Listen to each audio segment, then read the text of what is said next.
Bonjour et bienvenue sur Crypto House. Aujourd'hui, on va parler d'une crypto-monnaie à moins d'un cent. Alors, j'ai déjà parlé de la plupart des crypto-monnaies à moins d'un cent dans le top 100, mais j'en avais oublié une. Donc, j'ai déjà parlé de Dogecoin qui est en 25e position. J'ai déjà parlé de Bitcoin. J'ai déjà parlé de Verge.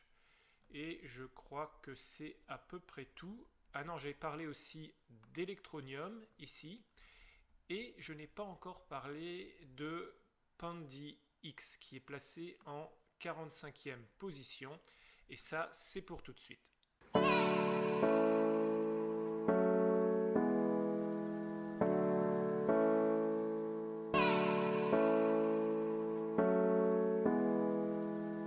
Alors PandyX a le slogan suivant: Use digital currency anytime, anywhere. Donc en français, ça veut dire utiliser des crypto-monnaies tout le temps et partout. Alors PandyX, ce qui est intéressant, c'est que c'est une solution qui combine une crypto-monnaie avec un jeton, un token, le NPXS, et un terminal de paiement qui accepte les monnaies fiduciaires, donc l'euro, le dollar et beaucoup d'autres monnaies, mais aussi les cryptos. On va voir, ça accepte le NPXS, mais pas seulement le NPXS. Alors c'est un projet qui vise à l'adoption des cryptocurrencies dans la vie quotidienne grâce à sa vitesse de transaction et ses faibles coûts de transaction. Alors c'est un projet qui est asiatique, d'Asie du Sud-Est. Ils ont des bureaux à Singapour, à Jakarta, et les patrons, c'est des Chinois et des Indonésiens. Alors légalement, aujourd'hui, PandyX s'est enregistré à l'île de Man. C'est la société PandyX Lab Private Limited. Mais à la fin du white paper, on peut voir que le bureau originel était à Jakarta avec un siège à Singapour. PandyX est une crypto assez récente puisque l'ICO a eu lieu en début d'année 2018, exactement en janvier. Et ce qu'il faut savoir, c'est qu'ils ont levé 35 millions de dollars en seulement 90 minutes, ce qui est quand même assez exceptionnel. Alors à l'époque, pour un Ether, vous aviez 500 PXS et le PXS a été renommé en NPXS pour New PXS. Et donc ça a été fait après l'ICO le 30 mars 2018. Et donc là, 1 PXS valait 1000 NPXS. Alors il disait que le token était un peu trop cher et que ça aurait limité l'expansion. C'est pour ça qu'ils ont multiplié ça par 1000. Alors PandyX est situé au 45e rang au market cap et il y a beaucoup de tokens. Il y en a 274,5 milliards, ce qui est quand même 2,7 fois plus que le nombre de XRP, donc de Ripple, que le nombre de Stellar, XML, et même que le nombre de TRX, donc Tron, donc il y a beaucoup de tokens, et c'est aussi même 33% de plus que le nombre de Bitcoin, donc qui est un projet qu'on a déjà vu ensemble.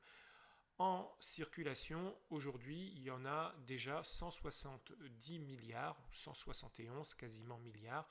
Donc il reste environ 100 milliards encore à miner. Et on va voir, ce qui est intéressant avec ce token, c'est qu'en ce moment, il y a pas mal d'airdrops. Alors il y a un explorer de la blockchain et c'est l'Etherscan. Ça veut dire que PandyX est un token qui est monté sur Ethereum, donc en ERC20. Ce n'est pas sa propre blockchain, mais donc on peut voir les blocs ici sur Etherscan. Il y a aussi bien sûr un white paper qui est en anglais et en coréen. Donc là on a la version anglaise. C'est un white paper qui fait quand même 38 pages, mais qui au début est quand même assez facile à lire. Donc si ça vous intéresse, moi je vous conseille de le lire. Alors dans le white paper, ce qui est un peu bizarre, c'est qu'il y a deux tokens en fin de compte. Il y en a un sous Ethereum, et il y en a un aussi qui a été monté sous NEM, qui est une autre blockchain concurrente d'Ethereum, mais qui n'est pas très très répandue. On va regarder maintenant les composants du projet PandyX. Le premier composant, bien sûr, c'est le token, le NPXS. Donc là, on voit le symbole du NPXS. Alors, comme j'ai dit tout à l'heure, c'est un token monté en ERC20 sous Ethereum. Et ce qui est intéressant, c'est qu'en ce moment, il y a un gros airdrop qui va durer en tout 3 ans. Alors c'est un airdrop qui a commencé l'année dernière, en 2018, et le fait de posséder des tokens vous donnait le droit l'année dernière à avoir 7,31% de dividendes par mois. Donc je dis bien par mois. Cette année, en 2018, vous avez encore 2,11% de dividendes par mois et l'année prochaine, la dernière année de l'airdrop, il y aura 0,88% de dividendes par mois. Alors ça, c'est ce qui était prévu initialement par PandyX, mais ça a changé depuis le 11 février. Il y a un nouveau système qui est sorti et j'ai eu cette info grâce à 2 abonnés de la chaîne qui ont vu ma vidéo sur les dividendes sur PandyX et qui m'ont dit non, attention, ça a changé. Et donc, alors que la vidéo était prête à être publiée, là je fais juste un edit, un petit raccord. Et donc, dans cet article qui vient du blog de PandyX, on voit que donc à la place que l'airdrop se termine le 31 décembre 2020, il va se terminer le 31 mai, donc juste d'ici quelques mois, et il démarre, ce nouveau concept, au 1er mars. Alors, en fin de compte, à la place que la libération des tokens soit faite sur une longue période, ça va être fait juste sur quelques mois. Et donc, il y aura maintenant 11,63% de dividendes par mois jusqu'au 31 mai. Et ça, c'est dû au fait que PandyX souhaite éviter des problèmes avec la régulation sur les titres qui est à venir. Et donc, pour ne pas être inquiétés, ils vont libérer tous les tokens avant qu'il y ait les changements de régulation. Je pense que c'est plutôt smart pour PandyX. Alors, comment avoir cet airdrop? C'est facile. Il suffit de posséder des tokens NPXS. Alors, soit vous les laissez sur un exchange. On va voir ici qu'il y a quand même pas mal d'exchanges qui acceptent le NPXS, dont notamment Binance, Bitrue, Bittrex, donc qui sont quand même des gros exchanges, COS aussi. Il suffit de les laisser, en tout cas je sais que sur Binance et sur BitZ c'est le cas, c'est-à-dire que vous les laissez sur l'exchange et à la fin du mois vous allez recevoir vos dividendes, mais vous pouvez aussi les mettre sur le wallet et là vous allez aussi recevoir des dividendes. Alors pour un marchand, pourquoi utiliser le token? D'abord parce que les frais qu'il va y avoir lors d'une transaction, ils vont être beaucoup plus faibles qu'avec une carte Visa, Mastercard ou autre. En général, avec une carte Visa, c'est entre 2 et 3%. Ici, avec le token, ça va être 0,1%. Donc il y a vraiment un gros intérêt pour le marchand d'utiliser le NPXS. Alors, le deuxième élément de l'écosystème, c'est le XPOS. Donc c'est le terminal de paiement de PandyX. On le voit ici à l'écran. Alors, globalement, c'est un terminal avec 2 écrans. Donc il y a un écran ici qui est comme un écran de smartphone et un second écran ici pour le client avec le ticket qui sort au-dessus. Et ce n'est pas un terminal de paiement isolé parce qu'il y a beaucoup d'API qui sont fournis pour que plusieurs systèmes puissent se jumeler avec l'écosystème de paiement PandyX, et il y a aussi des SDK pour que des développeurs puissent créer des applications en utilisant la plateforme de paiement de PandyX. Aussi, il y a tout un système de points et de points de fidelity qui existe avec ça pour, on le voit je crois ici, non, ici c'est pas le système de fidélité, mais par exemple là sur ce ticket on peut appliquer un discount parce que vous payez par exemple en PandyX et que vous ne payez pas avec une carte Visa. Alors le terminal de paiement dans certains marchés il est donné gratuitement, comme par exemple en Indonésie, mais sinon il coûte 300 $, ce qui pour un terminal de paiement est vraiment pas grand chose. Il faut savoir qu'un terminal de paiement Ingenico par exemple, donc qui est le leader mondial français dans le domaine, ça coûte plusieurs dizaines d'euros par mois, donc le calcul est vraiment vite fait. Aussi c'est un terminal de paiement qui est Wi-Fi, qui est NFC et qui est aussi compatible avec les systèmes Alipay, Apple Pay, WeChat Pay, et donc c'est un terminal qui accepte à peu près tous les modes de paiement, dont évidemment l'euro, le dollar et les monnaies locales. Alors j'ai dit qu'il acceptait le NPXS, ce qui est normal, mais il accepte aussi les paiements en Bitcoin, en Ethereum et en Binance Coin, donc le BNB. Chaque terminal de paiement PandyX est connecté à la blockchain Ethereum via ce qu'ils appellent le X-Plugging. Et donc, comme on le voit ici dans le white paper, PandyX utilise la blockchain Ethereum et les smart contracts Ethereum. Alors, ils disent aussi que chaque paiement ne prend qu'une demi-seconde. Si c'est vraiment le cas, c'est quand même très rapide. Alors le troisième élément de l'écosystème, c'est le X-Wallet. Le X-Wallet, c'est le wallet de PandyX. Alors il est présenté comme un moyen de paiement car il permet de payer chez un marchand avec son téléphone et de l'autre côté, le marchand, il a le terminal de paiement PandyX. Alors on voit que dans le wallet, il y a une carte de paiement qui est digitale, c'est ce qu'on voit ici à l'écran. Et on peut payer, on voit que ça accepte donc le BTC, l'Ethereum et le BNB en plus du NPXS. Alors les paiements aussi peuvent être faits peer-to-peer, c'est-à-dire que vous pouvez aussi payer un ami qui lui aussi a un X-Wallet sur son téléphone. Et donc si vous téléchargez le wallet, alors ce qui est intéressant c'est que vous allez recevoir un airdrop.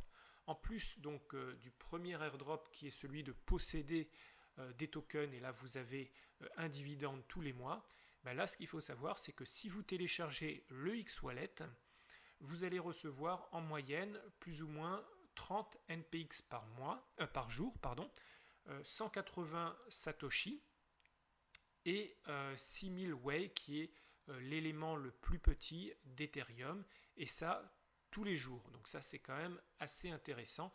Alors reportez-vous à la vidéo que j'ai faite sur les dividendes sur les cryptos. C'est la vidéo numéro 1 ou numéro 2, je crois que c'est la numéro 1.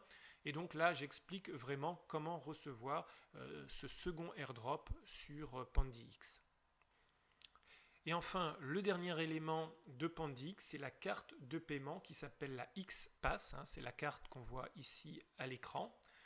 Alors, en plus du wallet mobile, ils ont sorti cette carte qui est une carte NFC, donc une carte sans contact, ce qui simplifie vraiment l'adoption de la crypto pour les gens qui sont justement pas familiarisés avec les cryptocurrencies, parce que une fois que vous avez la carte, qui, soit dit en passant, coûte à peine $1, vous pouvez aller chez un marchand qui accepte donc le paiement en NPXS, et vous pouvez aller avec votre carte, aller avec un billet de 10 € et charger votre carte avec ces 10 €. Donc le marchand peut faire ça pour vous. Et là, vous n'avez même pas besoin de téléphone portable, de smartphone pour utiliser une carte de paiement PandyX. Alors encore une fois, l'intérêt d'utiliser cette carte de paiement par rapport à une carte Visa pour le marchand, c'est que les frais de transaction vont être beaucoup plus faibles, environ 0,1%. Contre 2 à 3% pour une carte de paiement classique.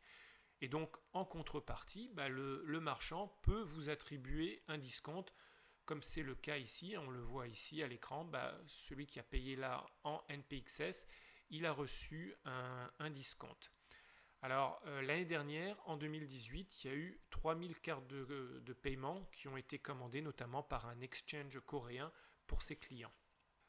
Attardons-nous quelques minutes sur l'équipe. Alors, d'après le site, il y a déjà plus de 150 employés à plein temps dans l'équipe qui sont répartis sur plusieurs pays, plusieurs villes. Donc, on a London, Jakarta, São Paulo, Séoul, Tokyo, Shenzhen et Singapour. Donc, c'est déjà quand même bien étendu au travers le monde. Alors, le CIO, c'est Zach Shi, je ne sais pas trop comment ça se prononce. Alors, il est CIO et cofondateur. Donc, Zach, c'est un ancien président du groupe d'intérêt HTML5 du W3C. Il a étudié en Suède. Il a un master, je crois, en informatique. Il a ensuite étudié la sécurité des systèmes d'information en Norvège. Et il a passé 12 ans dans divers domaines technologiques tels que le jeu mobile. Ensuite, on a le CTO qui est Pete Wang. Alors, Pete, il est CTO et cofondateur. Alors, Pete, c'est un entrepreneur qui a vendu sa première entreprise à une entreprise type Groupon déjà à l'âge de 25 ans. Donc, il a démarré quand même très très tôt.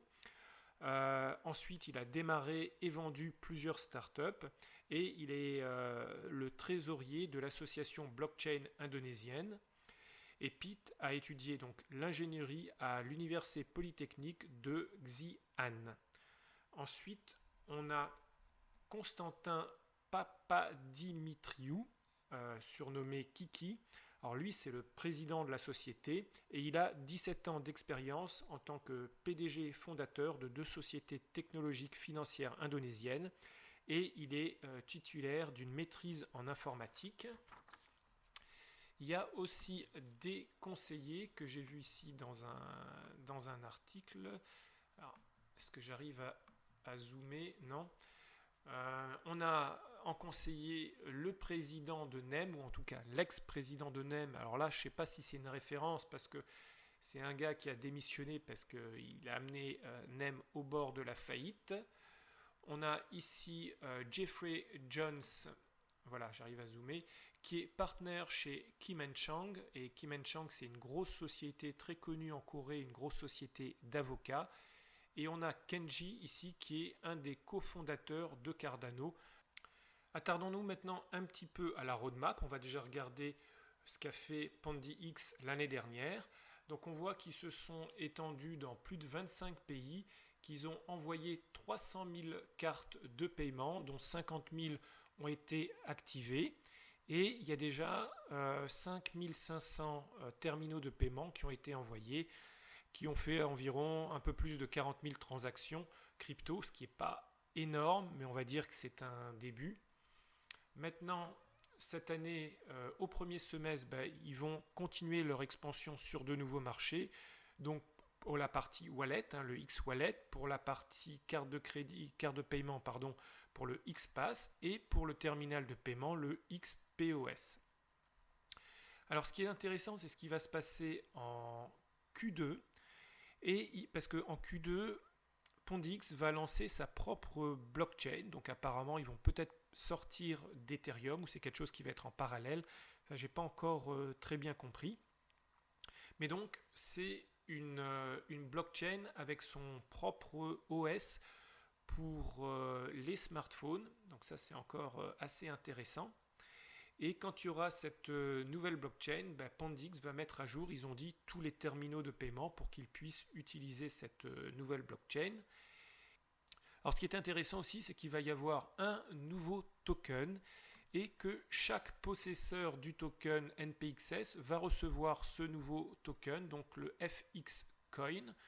Et on le voit ici, donc tous ceux qui ont le NPXS ou le token identique sous NEM, ils vont recevoir des allocations dans ce nouveau token.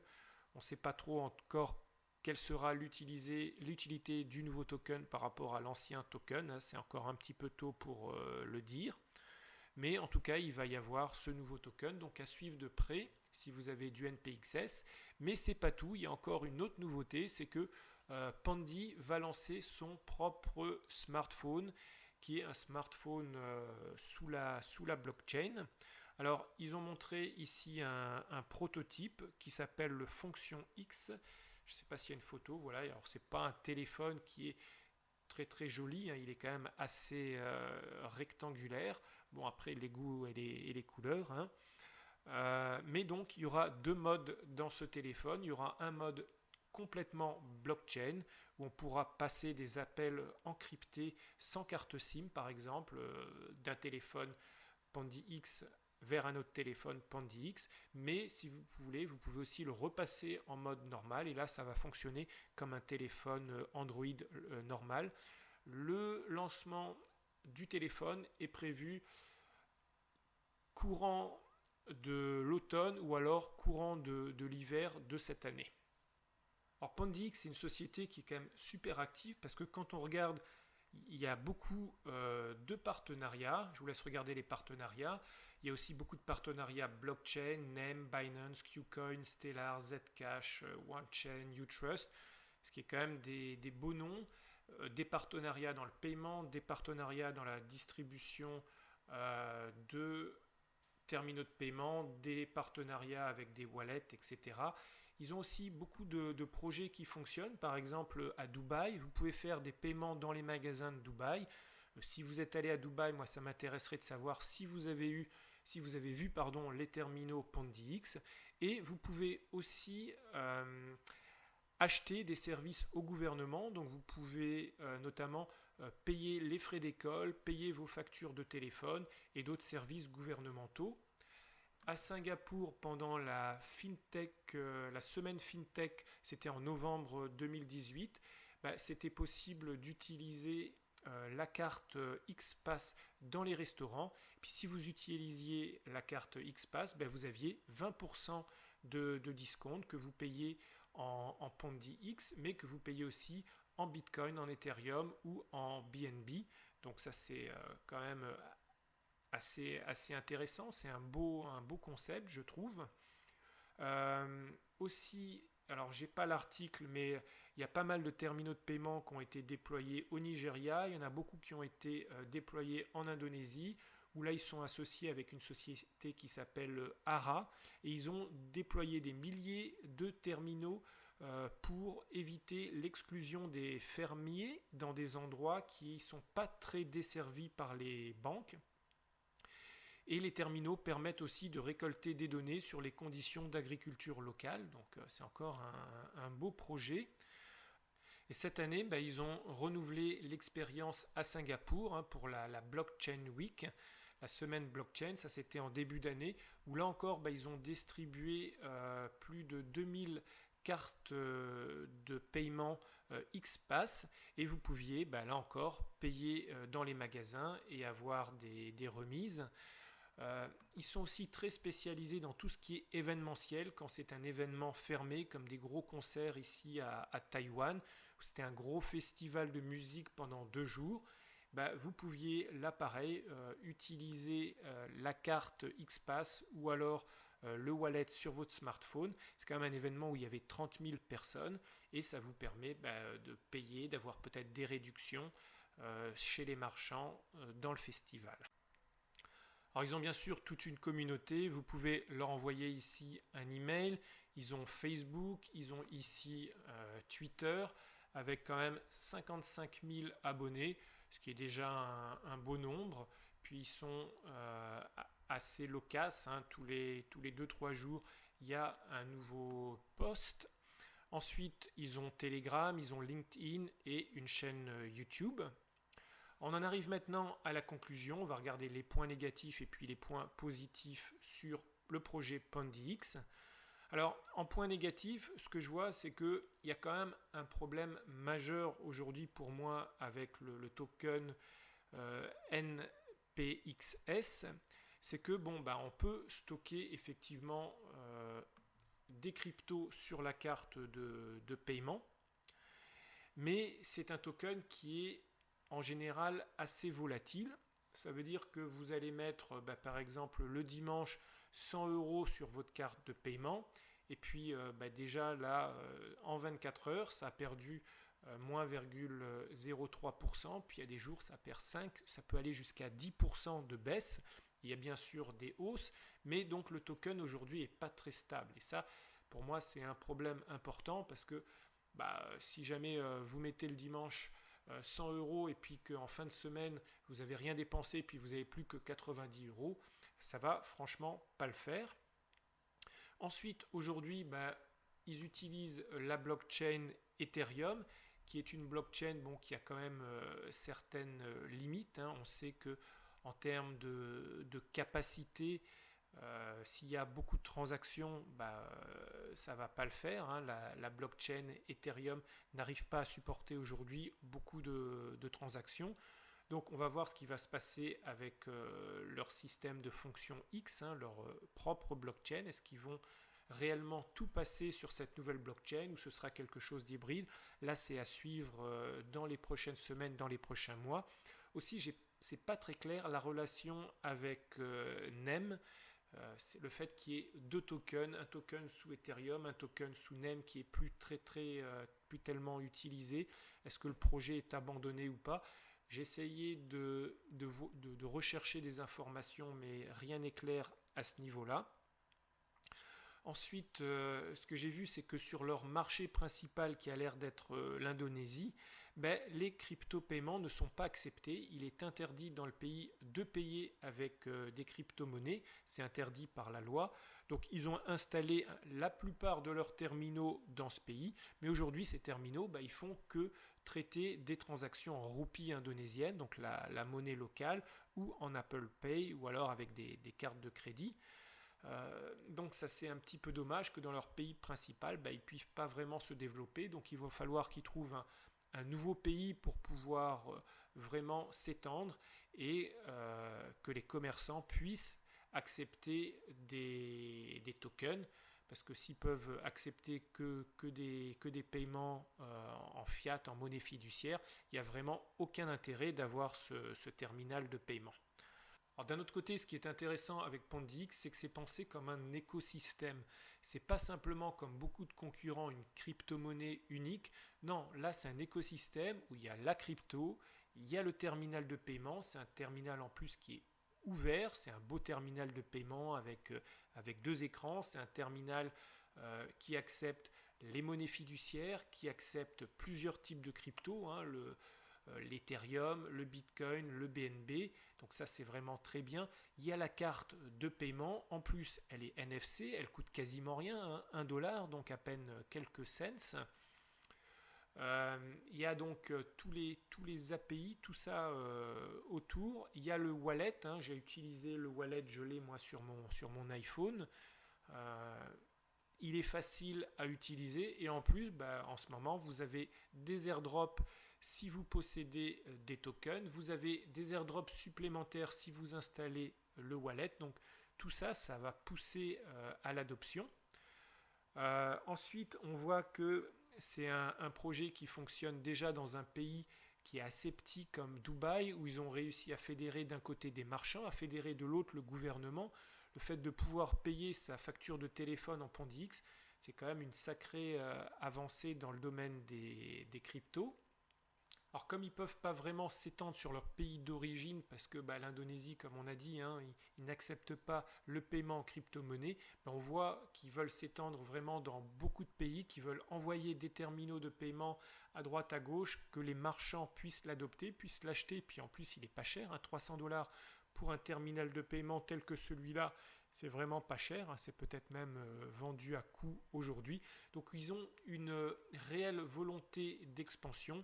Puis avec tous ces airdrops, ça va faciliter, je pense, l'expansion. En tout cas, moi maintenant, c'est un des rares wallets que j'ai sur mon téléphone. Donc, grâce avec leur airdrop, j'ai tout simplement installé leur wallet. C'est bête de s'en priver, parce qu'il n'y a rien à faire. Vous installez le wallet, vous connectez une fois par jour, et puis vous recevez les airdrops. Donc dites-moi ce que vous pensez, vous, de PondiX. Est-ce que vous êtes déjà adepte? Est-ce que vous pensez que ça ne va pas fonctionner parce qu'il y a le Bitcoin qui arrive avec le Lightning Network? Mettez vos commentaires dans la description. Aussi, je vais laisser en bas mon lien de parrainage pour le X-Wallet. Donc si vous enregistrez sur le X-Wallet, utilisez mon lien de parrainage. Ça ne vous coûte rien et ça permet de supporter la chaîne. Alors n'oubliez pas de vous abonner à la chaîne, mettez un pouce vers le haut et moi je vous retrouve très bientôt pour une autre revue de projet. Ciao ciao.